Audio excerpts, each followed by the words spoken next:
बड़े चेहरे होते हैं ना, वो दिखाई भी देने चाहिए। ऐसा नहीं है कि वो लापता हैं, गुमशुदा हैं और पटना की आवाम उनको हर वक्त 5 साल से ढूंढ रही है। हमारा संविधान खतरे में है और आरक्षण भी खतरे में है। ये सब जो खतरे में है उसको बतलाना है। आप पूछिए यहाँ के सांसद से, रविशंकर जी से, एक मुझे कार्य बताएं, एक कार्य जो उन्होंने किया हो। मैं सियासत में नया नहीं हूँ और बहुत पहले से 80 के दशक से मैं चुनाव में आता रहा हूँ, संचालन भी किया है। सबसे पहले यहाँ पर एक तरह से आईटी हब बनना चाहिए।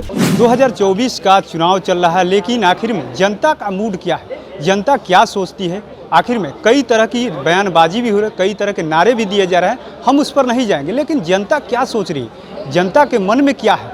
आखिर में उनके जो सांसद बनते हैं उस सवाल कितना उठाते हैं, लोगों की कितने समस्याएं सुनते हैं? हमारे साथ बात करने के लिए पटना साहिब के उम्मीदवार हैं अंशुल अभिजीत से हम सीधे बात करेंगे कि आखिर में कितना चैलेंज आप देखते हैं। रविशंकर प्रसाद पूर्व केंद्रीय मंत्री हैं और आप उनके सामने हैं। एक तरीके से परिवारवाद का भी आरोप लगाया जा रहा है कि परिवार वाले एक तरफ इंडिया गठबंधन की तरफ से और दूसरी तरफ रविशंकर प्रसाद की बात हो रही, कहा जा रहा है कि बड़े चेहरा हैं और प्रधानमंत्री मोदी की गारंटी उनके साथ। आपके साथ कौन सी गारंटी है अंशुल जी?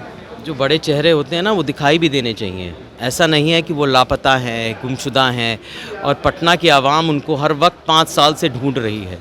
तो ये जो आप कह रहे हैं बड़े चेहरे, उसका एक मायना होना चाहिए। हकीकत तो ये है कि यहाँ की जो जनता है उपेक्षित है, यहाँ की जनता नाराज़ है और मुझे पूरा यकीन है कि 1 तारीख को अपनी नाराज़गी व्यक्त करेगी।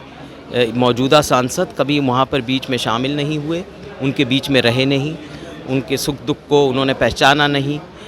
कभी जयंती में नहीं आए, कभी बरसी में नहीं आए, कभी यहाँ सालगिरह में नहीं आए, कभी चाय बैठ के यहाँ नुक्कड़ पे चाय नहीं पिया, कभी लोगों के बीच में रहे नहीं, अपने महलों में रहे।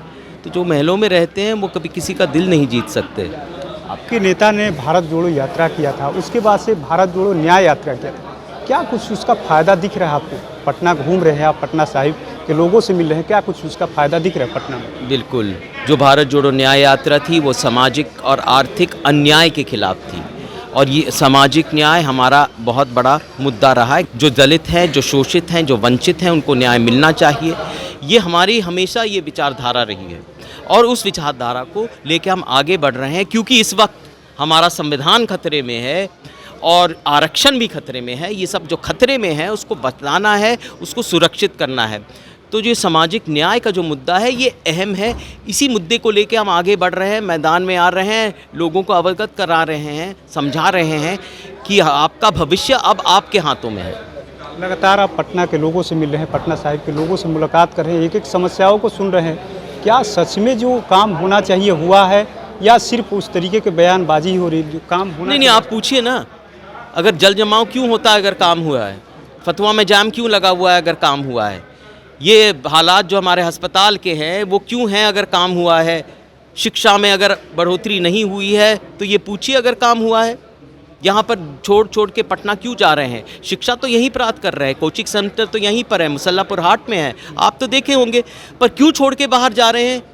क्यों प्रदूषण है, क्यों पानी की किल्लत है? अगर काम हुआ है आप पूछिए। तो आप पूछिए यहाँ के सांसद से, रविशंकर जी से, एक मुझे कार्य बताएं, एक कार्य जो उन्होंने किया हो, जो नोटिस बोर्ड लगा हो, अगर गली हो, कूचा हो, जो कुछ हो, एक कार्य तो बताएं। पूछो, आवाम से पूछिए।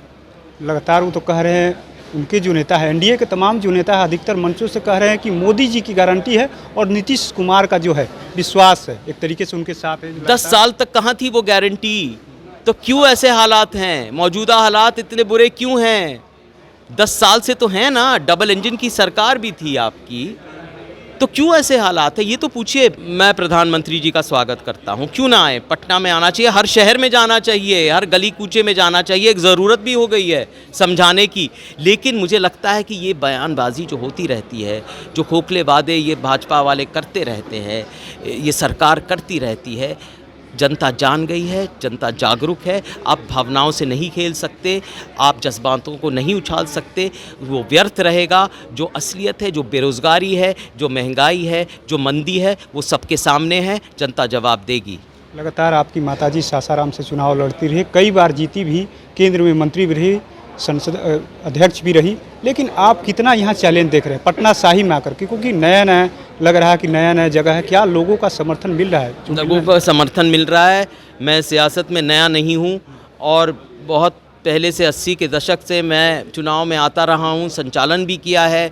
मैं लोगों की परेशानियों को, दुख दर्द को बिल्कुल समझता हूँ, क्योंकि मैं लोगों के बीच में रहा हूँ, मेरा परिवार रहा है, जन सेवा का एक इतिहास है। तो चुनौती, देखिए चुनौती हर चुनाव में होती है, और क्यों ना हो, क्योंकि हमें आवाम का दिल जीतना होता है, विश्वास हमें जीतना होता है। आखिर हम चुनाव अगर जीतते हैं तो आवाम के बल पे। लेकिन सबसे ज़्यादा चुनौती मेरे प्रतिद्वंदी माननीय श्री रविशंकर को है, क्योंकि वो कभी लोगों के बीच में आए ही नहीं। हाथ बदलेगा हालात, इस तरीके के स्लोगन है। उसमें कई तरह की न्याय यात्रा बात की, किसानों की कर्ज की बात हो रही, युवाओं को लेकर के खास तौर की बात हो रही। लेकिन कौशल विकास योजना एक तरीके प्रधानमंत्री के द्वारा लगातार कई सेंटर खोले गए थे, हर जिले में, हर राज्य में खोले गए। और आप लोग कह रहे हैं कि युवाओं को हम लोग अप्रेंटिस कराएंगे, 1 साल के लिए अप्रेंटिस कराएंगे। किस तरीके का देख रहे हैं आप? नहीं, देखिए बेरोज़गारी एक बहुत बड़ा मुद्दा है। बेरोज़गारी दर तो चरम सीमा पे है, और महामारी के पहले भी था। ये नई बात नहीं है। ये जब से ये सरकार आई है, उनके कार्यकाल में जिनकी जैसी नीतियाँ हुई हैं, उनकी आर्थिक नीति, बेरोज़गारी दर बढ़ता ही चला जा रहा है। और जो शिक्षित युवक हैं वो सबसे ज़्यादा प्रभावित है इससे। तो हमारा ये है कि जो शिक्षित युवक हैं उनको पहली नौकरी पक्की, अप्रेंटिसशिप भी ज़रूरत है, तैयारी करने की भी ज़रूरत है, वो भी हम करेंगे।